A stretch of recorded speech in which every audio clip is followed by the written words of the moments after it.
Imagine taking a beat-up old minivan, the kind that's one pothole away from the junkyard, and turning it into a fully functional sauna on wheels. Sounds insane, right? Well, that's exactly what we did.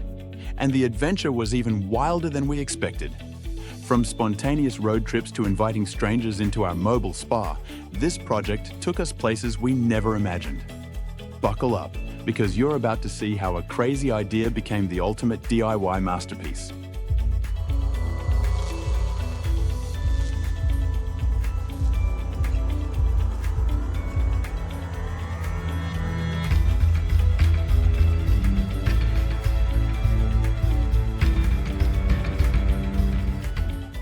It all started with a wild thought.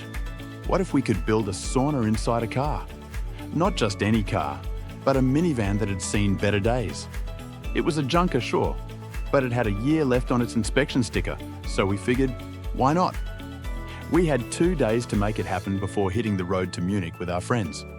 First things first, we needed a heart for our sauna, the oven. Picture this. We're in a dimly lit basement, surrounded by old furniture and forgotten relics. And there it is, a massive oven that looks like it belongs in a medieval castle. It's way too big for the car, but we're not about to let that stop us.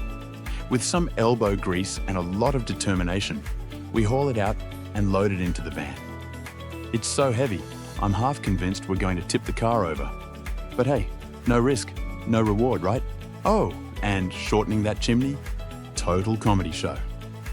My buddy Jake grabs a saw, yelling, "I'm a chimney surgeon!" Then nearly slices his shoe off. We're cracking up, covered in soot, testing it with a tiny fire. The smoke's pouring out like a dragon's sneeze, and I'm thinking, this might actually work, or burn us down. Either way, it's the most fun I've had with a rusty van. Now, the real work begins. We strip the van down to its bones, ripping out the old seats and carpets. It's like performing surgery on a car, and let me tell you, it's not pretty. But as we clear out the junk, the vision starts to take shape. We're building a sauna, but it has to be roadworthy too.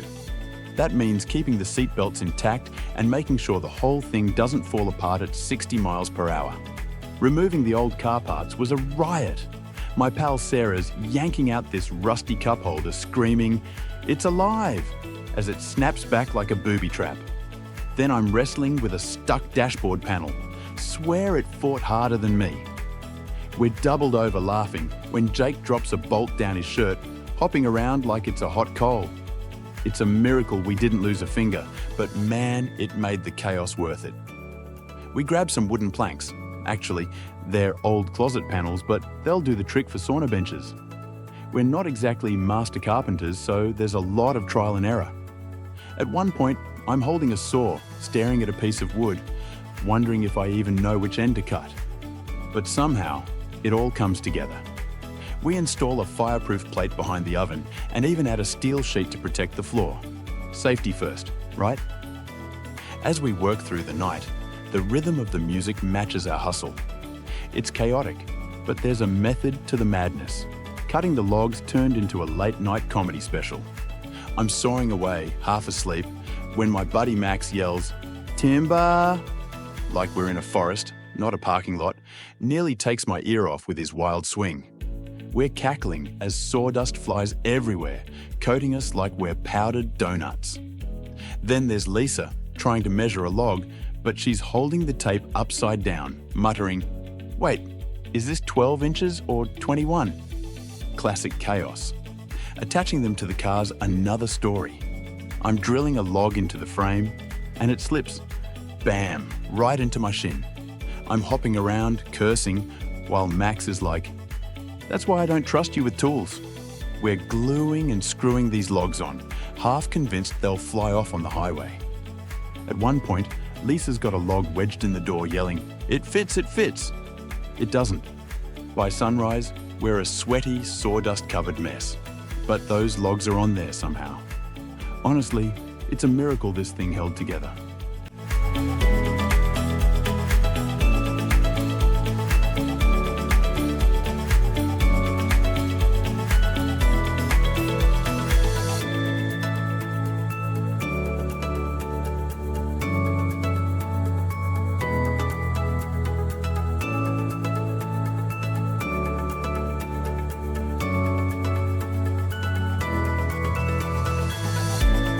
With the sauna finally built, it's time to see if this thing actually works. We fire up the oven, and within minutes, the temperature starts climbing. It's getting hot, really hot. We're talking 160 degrees Fahrenheit, and that's without even trying. I can already feel the sweat beading on my forehead. But there's a problem. The car isn't exactly airtight. We're losing heat through every crack and crevice. With the sauna ready, it's time for the real test, a road trip to Munich. We've got a route planned with stops at a water park, a Christmas market, and even a surf spot. But before we can hit the road, we need to make sure this thing is legal. We take it to the inspection station, and let's just say the inspector is skeptical. He's seen a lot in his day, but a sauna car? That's a first. He tells us we need to make some changes, like installing a sunroof to vent the chimney while driving. So, off to the junkyard we go, scavenging parts from an old Mercedes. A few hours later, we've got a makeshift sunroof, and we're back on track. Finally, we're on the road. The first leg of the trip is smooth, until we hear a loud crash. A truck clips us from behind, shattering the back window. Great, just what we need. But we're not about to let a little glass ruin the fun. We patch it up with plastic and keep going. Our first stop is a water park, where we invite some friends to test out the sauna. It's a tight squeeze, but soon we've got a full house. People crammed in, laughing, sweating, and loving every minute of it. It's like a party on wheels, and the sauna is the star of the show. The music sets the perfect mood as we bask in the heat, the stress of the build melting away. Next up, the Christmas market in Munich. We park the sauna car and start inviting random people to join us. At first, they're confused. Why is there a sauna in a minivan? But once they step inside, they get it. The warmth, the camaraderie, it's irresistible. One guy, Maxim, is our first brave volunteer. He hops in, and within minutes, he's grinning ear to ear. "This is better than my sauna at home," he says, wiping sweat from his brow. We even do a little sauna ritual, pouring water over the hot stones to create a burst of steam. It's a hit. From a junkyard reject to a mobile oasis, our sauna car proved that with a little creativity and a lot of elbow grease, anything is possible. We turned a crazy idea into reality, and along the way, we made memories that'll last a lifetime. If you enjoyed this wild ride, be sure to like, comment, and subscribe for more adventures. And who knows, maybe you'll be inspired to start your own epic project.